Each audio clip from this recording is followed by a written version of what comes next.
आज चाहिँ हामी डेभिडमा यहाँ सुन्दारा घुम्न आएको छौँ। यो धरारा अगाडि साइड हो हाम्रो। अनि सुन्दारा चाहिँ कता थियो अरे? सुन्दारा सायद यतातिर हो कि जस्तो कता थियो, तर पानीमा पुरै डुबेको छ अहिले। कहाँ नाम निशानै छैन। खै नाम निशानै होइन, यत्रो धरारा बनायो तर यो पनि मेन्टेनेन्सै गर्नु पर्ने। के कहिले आएको थियो अरे यहाँ अगाडि? म त बच्चैमा आएको हो नि। कि सानै धरारा हेरेर गएर कि पहिलाको धरारा हेरेर गएर? हो पहिलाको धरारा। यो चाहिँ होइन, पहिलाको धरारा स्कुलबाट आएको होइन। कति 8 क्लासमा हुँदाखेरि आएको। ल हामी चाहिँ यता घुम्यो। अब चाहिँ हामी धरारा चढ्न गइरहेको छौँ। यता चाहिँ बहुत पुरानो होला, हेर त 200 वर्ष पनि पुरानो होला है। खतरा पुरानो होला के। त्यो त ढुङ्गाहरूको हेर्नु त्यो उसले आकृति स्ट्रक्चरहरू नि पुरा पानीले धेरै नै खिए जस्तो हो कि। हामी चाहिँ धराराको 12 फ्लोरमा आएको छौँ। हामी चाहिँ डेभिडमा चाहिँ हिँडेर आइदिएको, हिँडेर जाँदा त मजा आउँछ होइन। यता चाहिँ झ्याल छ नि, यो साइडमा चाहिँ झ्याल देखिँदो रहेछ कि डेभिडमा। यहाँ चाहिँ भ्यू कसो देखिन्छ हेरौँ अब। कक्कला अहिलेको डोमी तल देखियो। बल्ल घरि देखेँ हाम्रो यता स्वयं भई। मेरो घर चाहिँ उता बारीतिर। कता? उता बारी त्यो बुद्धहरूको केही जस्तो छ नि, स्वयम्भू भन्दा उतापट्टिको त्यहीँनिर। अहिले चाहिँ हामी 21 तल माथि आइसकेको छौँ। हामी चाहिँ यहाँ चाहिँ हाम्रो सब देखिराखेको काठमाडौँ भ्याली। उता बसन्तपुर दरबार छ, उताबाट उहाँ त्यो नयाँ बनेको होटल पेन्सिल टावर। सुन्दारा कस्तो धरारा सुन्दारा यतातिर नि त।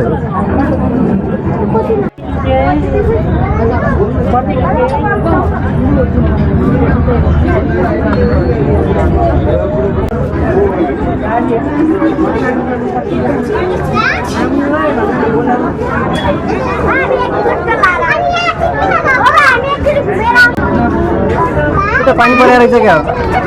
उता पानी परेको क्या हो है? त्यस्तो लाग्छ देखेको हो नि। स्काई टावर होइन? स्काई टावर त्यहाँ छ। हाम्रो त्यसमै जाममा परेर पनि हामी टर्नै लगभग 20-25 मिनट जाममा गएर बस्यौँ यहाँ त्यहाँ।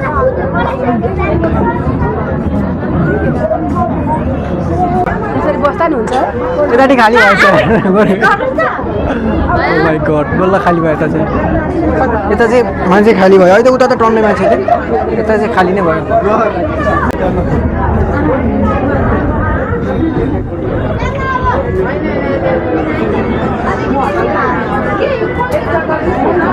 टेनिस नै हो यार। त्यति माथि रहेछ भाइ। बास्केटबल पनि रहेछ। ए यताको भ्यू चाहिँ क्या क्लियर देख्यो। यता साइडमा त पानी परेको छ। उता चाहिँ ठ्याक्कै स्वयम्भू छ हाम्रो।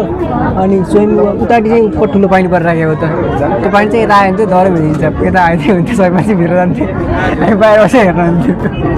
यता चाहिँ बहुत ठुलो पानी परिरहेको कि यो साइडमा। यता चाहिँ हाम्रो स्वयम्भू छ ठ्याक्कै यो लेफ्ट साइडमा चाहिँ।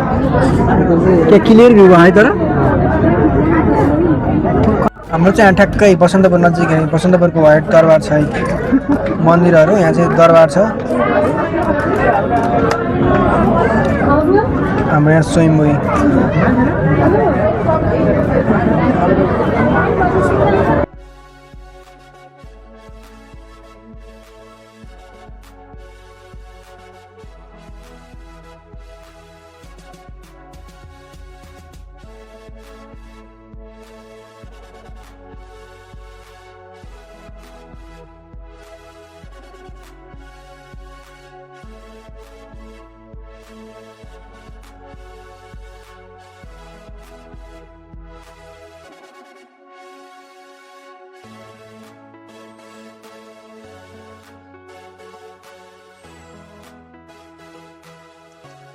पुरा हल्ले जस्तो मान्ने धरारा नै। त्यही त भनेको हामी स्कुटीमा हुँदाखेरि के पुरै भूकम्प यस्तो भएको एकछिनलाई पुरा हामी यस्तो यस्तो भइरहेको। त्यही त यस्तो यस्तो भयो नि त नि, दिमाग हल्लिरहेको छ।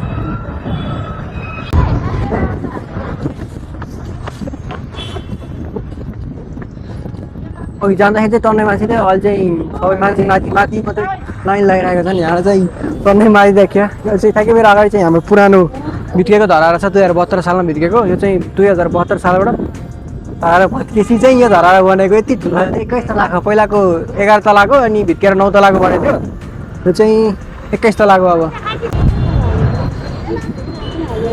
यता चाहिँ यो साइडमा चाहिँ हाम्रो सुन्दारा छ हाम्रो यो साइडमा चाहिँ। अनि सुन्दारा चाहिँ पुरानै अवस्था छोड्दै रहेछ कि एकदम बिग्रियो पुरै मतलब पुरै बिग्रेको भत्किएको अवस्था। यता चाहिँ गार्डन पार्कहरू बनाएको थियो। अनि अब यही हो 72 सालमा महाभूकम्प आउँदाखेरि चाहिँ यो धरारा भित्किएको थियो। यो धरारा हेर्न आउँदाखेरि लगभग 180 जना जति मान्छेहरू थियो क्या, 180 जना मध्येमा। अनि भूकम्प आएपछि चाहिँ पुरै मान्छेहरू खस्दाखेरि चाहिँ जम्मा केही जना मात्रै बाँचेका थियो कि, नत्र अरू सबै मृत्यु भएको थियो यसमा भित्केर। अनि यो चाहिँ अहिले यसको भग्नावशेष मात्रै छ। यो चाहिँ अहिले इँटा र माटोको केसको जोइनले बनेको थियो र भीमसेन थापाले सुरुमा बनाउनु भएको थियो, त्यसपछि फेरि भित्केर अनि फेरि बनाएको। यो चाहिँ धेरै पुरानो भइसकेर चाहिँ हेर्दाखेरि त अर्कै छ यार। यो मान्छेको पुरानो घर जस्तो देखिन्छ क्या यो पुरानो धरारा हेर्दाखेरि। यो चाहिँ यही नै हो हाम्रो यो 72 सालमा भित्केको धरारा, पुरानो धरारा यही हो।